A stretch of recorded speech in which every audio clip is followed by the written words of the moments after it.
Ora, e cá estamos nós nesta que é a quarta e última hora do encontro marcado de quarta-feira, dia 27 de maio do ano 2015. Passam 12 minutos das 10 da manhã e já tenho comigo a nossa convidada para esta quarta-feira, é a Dina Caetano Alves, terapeuta da fala, linguística e professora na ES-IPS. Hoje o tema que vamos trazer aqui, linguagem e fala. Será que são a mesma coisa? Mas para já vamos dar os bons dias à Dina. Dina, bom dia. Bom dia, como está? Tudo bem, obrigado por ter aceito o nosso convite, estar aqui connosco para falar um pouco nesta diferença entre a linguagem e fala. Porquê? Há diferença? Há diferença, sim. Julgo que as pessoas têm alguma tendência para assumir que são a mesma coisa. Não é? Mas não é. Pronto. Em boa verdade, a fala é um ato mais mecânico, mais fisiológico, que naturalmente requer alguma programação do nosso cérebro. Nós dizemos que se trata de uma programação neurológica, e o ato de linguagem é um ato cognitivo.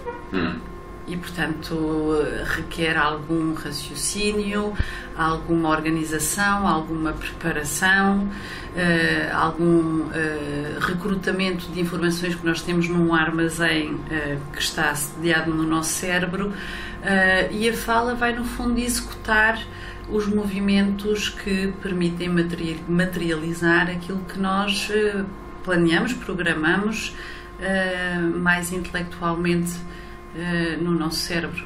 Então, sendo assim, na fala eu terei que pensar primeiro para dizer ou na linguística? Na linguagem. Na linguagem é mais...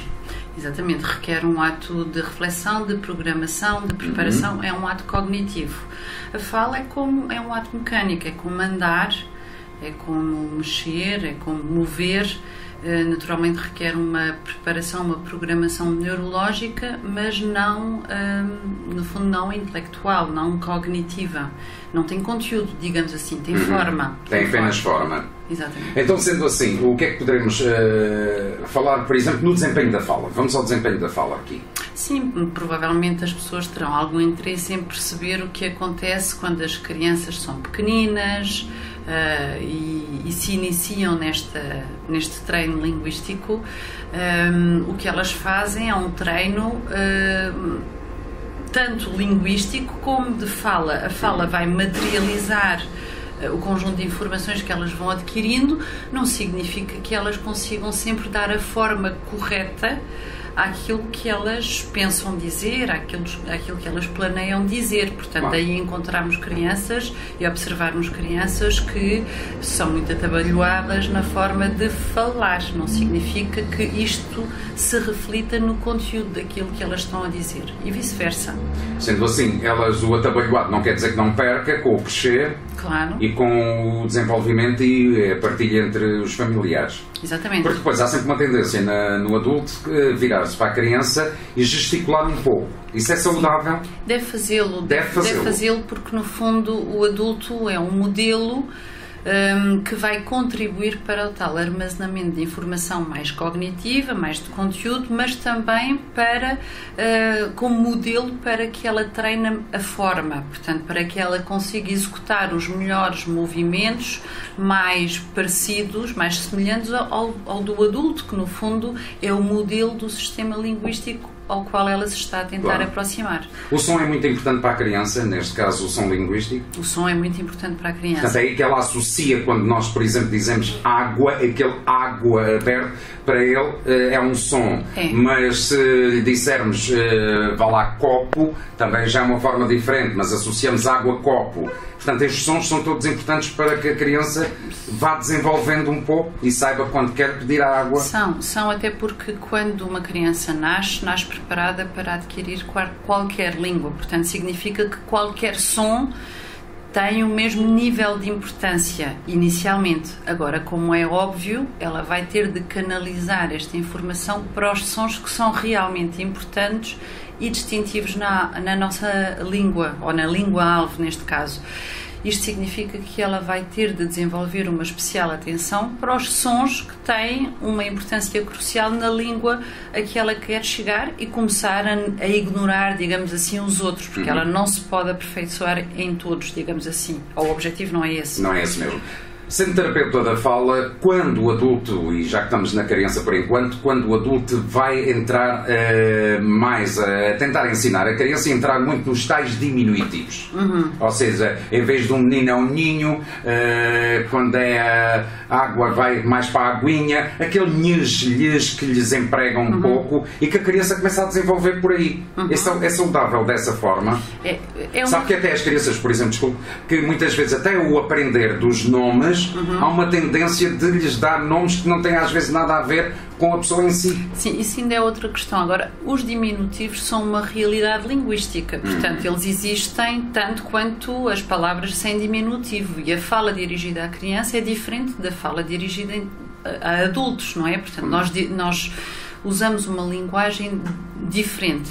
Agora, não devemos é usar exclusivamente esse tipo de linguagem. Claro. Ela tem de estar em contacto com tudo o que a língua disponibiliza. Portanto, não deve não ser exposta aos diminutivos, mas também não deve não ser exposta ao resto. Pois, porque ela acaba por desenvolver-se com esses diminutivos e nada mais. Por exemplo, eu estou-me a lembrar, queres mais um pouquinho e não queres mais um cadinho. Esse cadinho não existe ao fim e ao cabo, não é? Exatamente, portanto, esse um bocadinho é perfeitamente plausível, não deve ser a única forma com a qual ela deve ter contacto, ou a forma preferencial. Tanto devemos usar o bocadinho como o bocado, porque isso ajuda a inferir que bocado e bocadinho são palavras que na sua raiz têm uma parte que é sempre a mesma, e a partir daí ela pode fazer combinatórias diferentes, e aquilo que nós estamos a fazer é demonstrar isso ao dizer bocado, bocadinho. Se ela perceber que o diminutivo ito também pode ser empregue, é assim que ela vai perceber que talvez possa experimentar a versão um bocadito, e portanto é por inferência que ela vai, e isso é um ato claramente linguístico, não é um ato que se relaciona com a forma, é um raciocínio claramente linguístico. Agora, a fala não deve ser exclusivamente, a linguagem não deve ser exclusivamente tendo em conta este modelo dirigido à criança, deve ser diversificada. Agora, se só usarmos bocadinho, cadito, e ela tiver pouco contacto com as formas mais regulares, isso obviamente não é positivo. Deve ter com todas as formas, porque isso permite-lhe perceber que cadito, bocadinho, bocado, no fundo são a mesma coisa, e para isso ela precisa de experimentar e de verificar que em qualquer circunstância bocado, cadito e bocadinho ou bocado remetem todos para o mesmo. Isso é que é importante. Quando existe uma criança que é tipo sopa de massa, pode ser problemas de linguagem? Fala. Ou neste caso é a fala? É fala. É na fala aqui é uma diferença? É. Pode haver problema quando ele é um bocado massa? Isto, a primeira questão é de facto definirmos o âmbito de que isto decorre, e de facto decorre de um ato de fala e não de linguagem. Não é uma alteração de conteúdo, mas é uma alteração de forma, que se prende com a forma como ela articula. Pode ser temporário se, por exemplo, decorrer de um hábito que não se esteja a instalar muito, como, sei lá, imagino que ela temporariamente tem os dentes a crescer e a oclusão dentária ainda não está muito regular, e pode decorrer disto, mas se for uma criança que tem o hábito de chuchar no dedo, de usar xuxa... Isso prejudica? Claro, porque aquilo que vai acontecer é que faz-lhe bem psicologicamente, e portanto aí é preciso ponderar, não é? E não é uma decisão que se toma assim, mas temos de ter consciência que vai alterando a forma da oclusão dentária, a forma da implantação dentária, da oclusão dentária, vai criar um espaço, aquilo que nós chamamos uma mordida aberta, e naturalmente o som vai sair distorcido. É como se eu estivesse a trabalhar numa caixa que não tem a mesma forma que a dos meus pares. Portanto, se tem ali um pedacinho aberto, o som vai sair de forma diferente, e aquilo que faz o som naquele sítio, que é a língua, vai provavelmente sair para fora, daí o sopinha de massa. Acaba por... E onde é que aqui entra o terapeuta da fala? O terapeuta da fala primeiro faz a avaliação das causas que levam a este padrão articulatório. Em algumas circunstâncias pode perceber que isto pode apenas passar pela remoção de alguns hábitos, e Esses hábitos por si só, ao serem removidos, podem permitir a correção. Na maioria das vezes precisam de um ajuste do terapeuta da fala, de uma pequena reabilitação do terapeuta da fala. Isto porquê? Porque o modelo de fala, o padrão de fala já está tão instaurado e instalado daquela forma que carece de algum trabalho para que a criança se habitue àquela nova estrutura e a use favoravelmente. Noutros casos até pode perceber que passa por uma avaliação em medicina dentária, de modo a verificar se existe a necessidade ou não de usar um aparelho para corrigir a estrutura, para que depois o terapeuta da fala lhe possa dar função. No fundo é tudo muito complexo. É porque depende muito de caso a caso. Não há, alguns podem nem carecer da intervenção do terapeuta da fala, outros podem carecer de uma pequena intervenção do terapeuta da fala e noutros casos pode ter que haver intervenção do dentista e do terapeuta da fala e eventualmente de algum trabalho em casa no sentido de... Também a ajuda dos pais é muito importante. Sim, no sentido de inibir alguns hábitos que possam estar na base destas alterações. Portanto, se em casa eles se mantiverem, nada feito.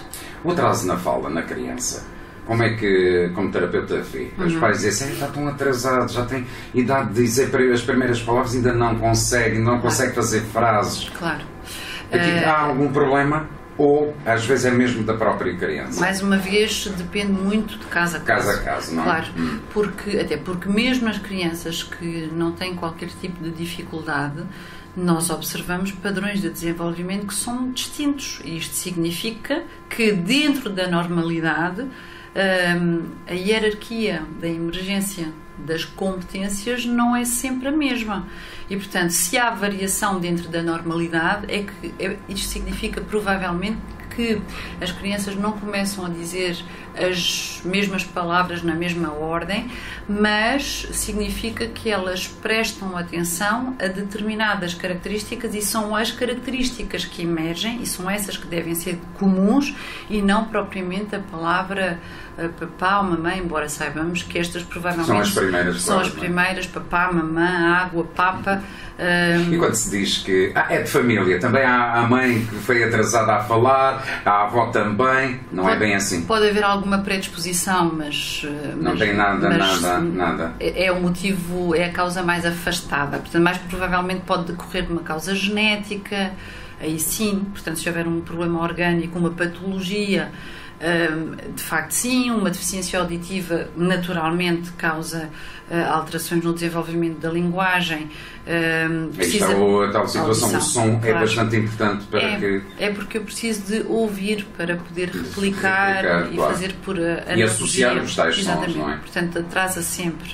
Quando a criança entra na escola, e aqui há muitas vezes os pais têm esta dificuldade porque os professores dizem há qualquer problema com a sua criança porque troca muitas vezes, já aprendeu a ler e a escrever, mas troca muito certas e determinadas sílabas, especialmente aqueles lhes, nunca consegue, quando está a escrever, da maneira como ele associa ou ouve o som, é da maneira como ele vai escrever. Pode ser um problema ali também?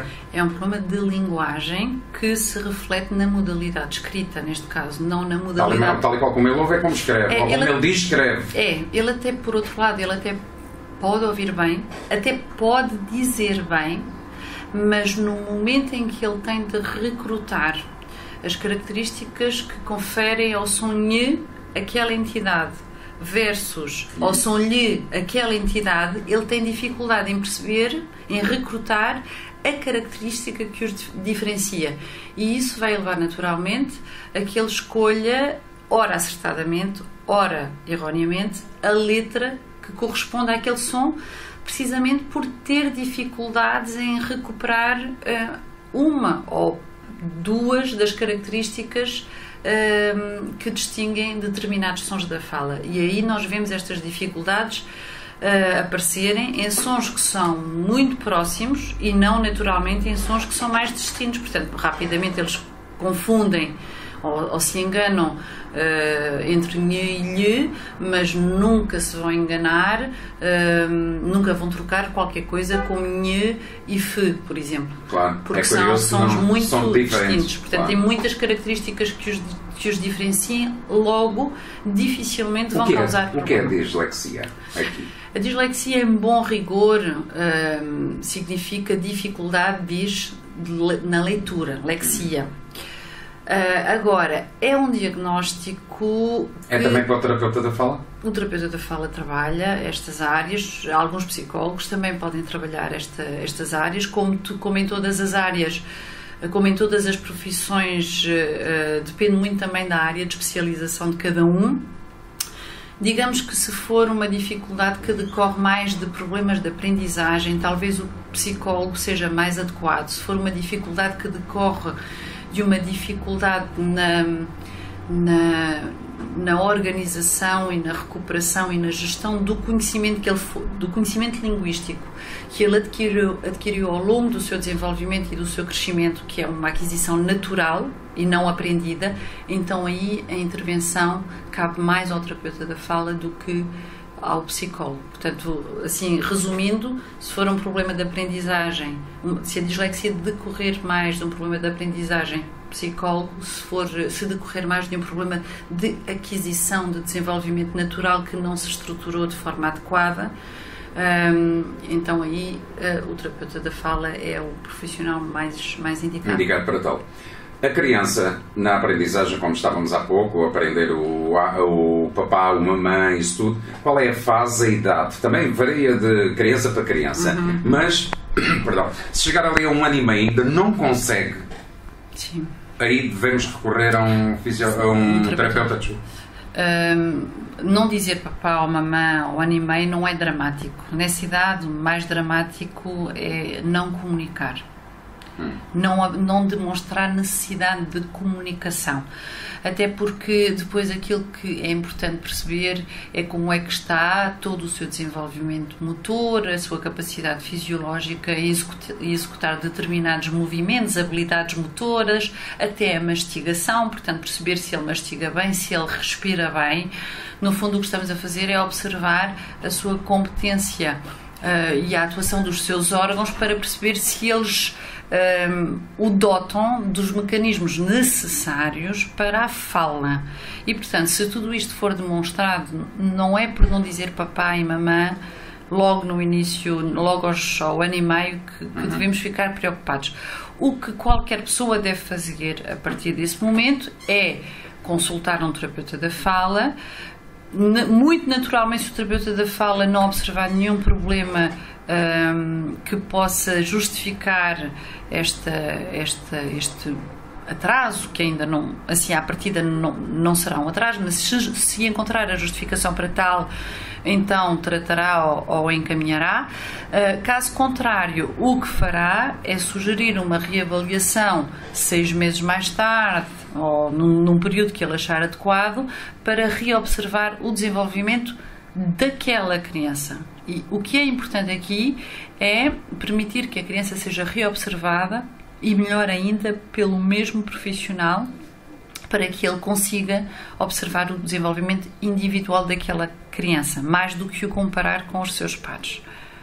Mastigação. Falou-me em mastigação. Sim. O que é que tem aqui a ver? Eu por acaso sei, mas o que é que, para os nossos ouvintes, o que é que tem a ver? Falou-me, então, espera aí, estamos a falar em língua, em linguagem e fala. Agora fala-me em alimentação, ou seja, mastigação. O que é que isso tem a ver? Tem a ver e muito, não é?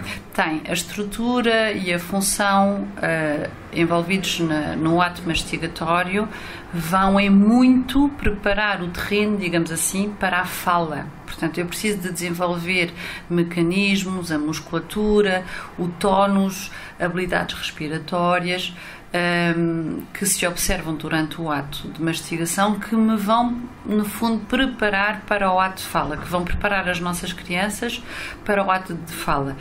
Se Se tiver uma criança com um padrão mastigatório muito hipotónico, portanto muito molinho, pouco desenvolvido, se for uma criança que come tudo passado, prefere líquidos, raramente come sólidos, o que é que vai acontecer no fundo? É como não ir ao ginásio, vai ficar flácida, assim simplificando, e no momento de produzir movimentos articulatórios mais precisos, que carecem de um tónus mais robusto, ela não vai ser capaz de o fazer, portanto vai sair... É quase como dar a entender a quem nos ouve que quase sempre essa criança que não desenvolveu a nível de mastigação e não só, que acaba por ser quase à boca fechada a falar, aquele muito lábio quase... Sim, ou boca fechada, ou mal, portanto... É tal fase que não há desenvolvimento a nível muscular da face. Exato.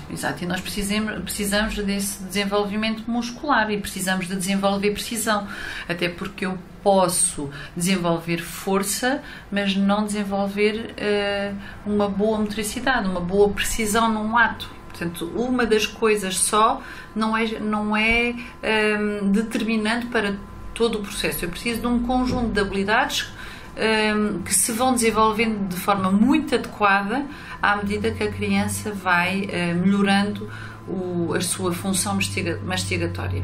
E se isso não acontecer, eu vou implicar a fala e não a linguagem. Portanto, a relação da mastigação com este mundo é com a fala, não é com o ato cognitivo associado à linguagem. Por onde é que começa o terapeuta da fala a lidar com a criança? Portanto, por onde é que começa o tratamento, a tentar dar a conhecer aos pais que há ou não ali um problema?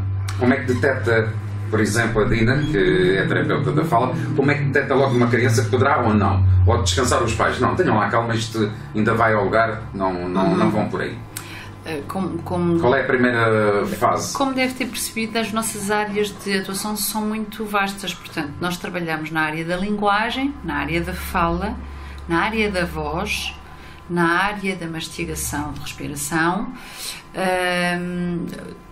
E quando digo mastigação, incluo aqui a deglutição. E dentro da linguagem trabalhamos a oralidade e a escrita. E ainda trabalhamos a comunicação.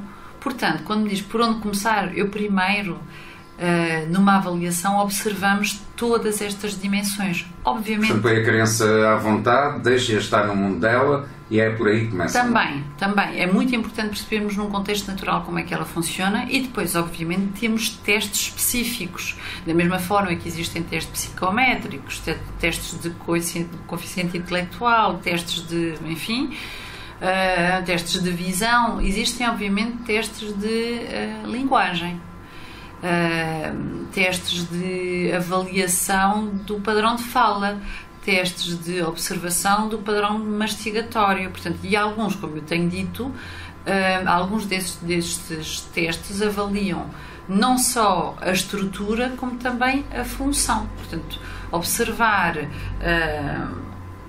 as estruturas orofaciais implica abrir a boca, observar, palpar, tocar e até testar a função, portanto fazer contraforça, portanto no fundo executar alguns movimentos em função das instruções que eu for dando. Isto em relação à motricidade, por exemplo. A fala observa-se através da linguagem, portanto eu tenho de a ouvir falar. Normalmente usamos testes já pré-feitos, portanto com palavras pré-definidas, onde testamos todos os sons do inventário da língua. Os testes de linguagem permitem que ela produza e compreenda e percepcione também sons da fala, palavras, organização de frases, organização de discurso, mas no fundo são instrumentos padronizados, portanto testar a criança A ou a criança B com um determinado teste leva à observação das mesmas competências. Gaguez é doença? Pois, e eu esqueci-me, mas de falar da gaguez. Eu ia lá. Tem razão. Claro, a gaguez... Quase soube dizer, diz isso a cantar que é o melhor e eu percebo. Claro. A gaguez é uma dificuldade na fluência, no uso da fluência. Portanto, é qualquer coisa que compromete o débito que compromete o ritmo, que compromete eventualmente a prosódia, portanto a melodia, etc. E que pode decorrer de diversos fatores.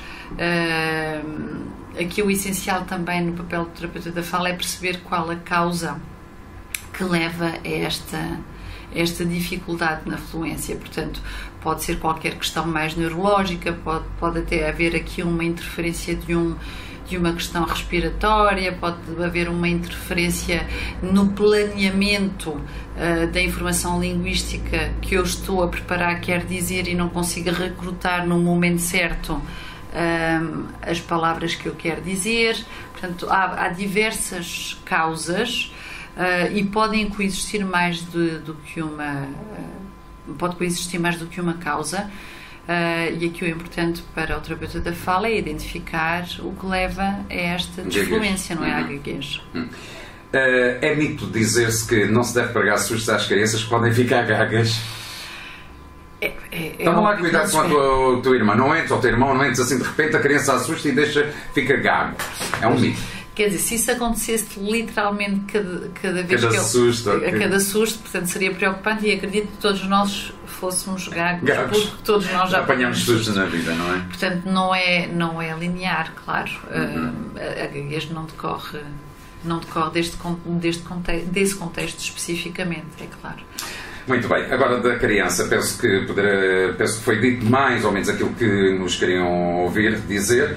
Partimos para o adulto.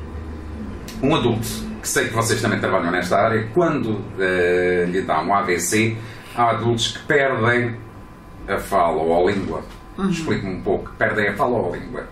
A linguagem, neste caso. É assim, se o AVC afetar uma região responsável pela organização e pelas funções e competências linguísticas, então vamos ter um problema de linguagem. Certo. Se afetar uma zona que interfere no planeamento neurológico, na programação neurológica para a fala, então vamos ter um problema de fala. Então temos aqui duas situações. Exatamente. Portanto, a dicotomia é a mesma, portanto, esta relação entre fala e linguagem observa-se também no adulto. Portanto, eu tenho um sistema neurológico que me prepara para eu inervar um músculo X ou o músculo Y e para executar um determinado movimento. Se de facto eu tiver aqui algum tipo de lesão nestas funções, que afeta estas funções, eu vou ter aquilo que eu chamo uma disartria. Portanto, significa que aquilo que as pessoas ouvem por parte daquela pessoa, daquele adulto, vai ter uma forma muito atabalhoada, não significa... Ele mistura muitas frases, quer dizer e não consegue, às vezes até se lhe pede, fala um pouco mais calmamente, consegue raciocinar. Não é bem assim. Isso é um problema de linguagem. Portanto, quando, por exemplo, esses adultos querem dizer, por exemplo, ao escutador e dizem microfone, aí é um problema de linguagem. Portanto, a lesão decorre... A lesão ocorreu numa região em que se organiza a linguagem e não a fala. Mas o AVC apaga aquilo que o cérebro ficou? Pode apagar. Poderemos utilizar mais, se calhar, isto. Pode-nos apagar, ir ao banco de dados e apagar um pouco. É um pouco isso. Agora, se for uma questão que afeta, uma alteração que afeta a fala, no fundo ele não apagou a informação de conteúdo, mas não lhe permite dar forma. É isso. Então, e agora, aqui está. Aqui também se ensina ao adulto a mastigar. Curiosamente, é uma das funções da vossa parte de terapeutas da fala, porque também passa por aí. É isso. Para que ele também consiga articular e não só, até porque nos adultos que sofreram algum AVC, essa função pode estar alterada, lá está. Se tratar de uma lesão que afetou a componente neuromotora, é um adulto que se pode engasgar facilmente, que vai demonstrar dificuldades de mastigação, que pode ter que passar por um período de utilização de sonda mais temporária ou infelizmente não, e portanto se houver ainda algumas destas competências se forem passíveis de algum tipo de reabilitação, convém obviamente fazê-lo por vários motivos. Para já porque permite que ele se alimente sem recorrer à sonda, ou que volte a isso, pelo menos, é bom para a dentição, é bom para a musculatura, é bom para a fala e, portanto, o ideal é tentar recuperar essa competência. O adulto recupera com facilidade ou não? Depende do grau da lesão. Sim. Mas consegue-se. Sim. Por muito que seja um trabalho demorado. Muitas vezes satura tanto o paciente como também os familiares. Depende da gravidade e da extensão da lesão. No fundo é isso. No fundo, reabilitar um braço depende da extensão de perda que houve do braço, não é? Portanto, se eu não tenho braço, nenhuma parte do braço é quase impossível fazê-lo. Eventualmente ponho uma prótese. Consegue-se avivar a memória? Há pouco apagámos um pouco, mas se ficar lá algo, consegue-se avivar um pouco e buscar alguns dados? Sim, Porquê é que essas pessoas, desculpe, Dina, porquê é que essas pessoas muitas vezes são capazes de ir buscar o passado e não o presente? É porque, no fundo, é como se, há pouco usamos a expressão apagar. Ou as coisas mais recentes, vá lá. Eu percebo. Há pouco falámos em apagar e pode não ser, não é exatamente, portanto foi um termo que usamos para simplificar, mas digamos que o armazém pode estar desorganizado, por exemplo. Pronto, não está nas prateleiras devidas daquilo que se quer. Exatamente. Então vamos tirar o apagar. Não apagou, mas não está no sítio certo para ir buscar. Exatamente, no fundo há vários quadros, pode haver apagamento, pode haver desorganização e pode haver algumas ligações, no fundo, que são as tais sinapses que se voltam a estabelecer se nós estimularmos. Isso depende muito da gravidade da lesão, da extensão e muito da idade também. E às vezes também conta um pouco a paciência do paciente. O paciente é fundamental. Nós não trabalhamos sozinhos. Claro. Obviamente. Ele tem que ter muita força de vontade para conseguir arrumar aquele armazém. Tem que colaborar muito, porque eu não posso fazer o trabalho por ele. Eu medeio o trabalho, eu conduzo o trabalho. Eu planeio o trabalho e consigo identificar e selecionar o tipo de atividades que são mais importantes para ele. Mas quem as faz são ele. Claro. Quem as faz é ele, desculpe. Dina, chegamos a nós por o nosso serviço de mensagens escritas para o programa em que diz: bom dia, e então, quando se faz uma operação à tiroide e se perde a fala? Portanto, a pergunta deve ser: será que eu consigo recuperá-la? Sim, há uma forma de... Aqui mexe com as pregas vocais. Claro. É que eu sei que vocês não gostam que a gente diga que são cordas vocais, mas sim pregas. Exatamente. Mexe, neste caso a operação à tiroide mexe um pouco com as pregas, não? Mexe muito porque elas estão precisamente naquela localização e aquilo que se faz é uma substituição de voz. E usam-se outras formas de emitir som que devem ser adaptadas ao paciente. Neste caso pode-se recuperar a voz depois de uma operação à tiroide? Pode, não aquela mesma voz. Não, já não vai buscar a... Quer dizer, depende muito do que ficou, depende do que foi removido, como é óbvio, mas há sempre forma de voltar a comunicar pela voz. Obviamente pode não ser depois exatamente a mesma voz, a caixa mudou, a ressonância vai ser diferente, portanto, em qualquer instrumento até musical isso acontece, não é? Se eu mudar uma corda, se eu mudar uma madeira, se eu mudar qualquer coisa naquela caixa, o som vai sair diferente. Portanto, por muito pequena que seja a alteração, há mudanças. Poderá, nesse caso, então, haver recuperação da voz mesmo depois de uma operação à tiroide? Depende do caso, mas pode ser Sim, depende do caso e da gravidade e daquilo que afetou, como é óbvio. Quando uma pessoa tem a voz normal, o som normal, e passado uns tempos a pessoa acaba por entrar numa derrouquidão e nunca mais sai dali. Também é um problema. É um problema e é preocupante. É preocupante. É preocupante porque pode desenvolver uma patologia, uma doença nas pregas vocais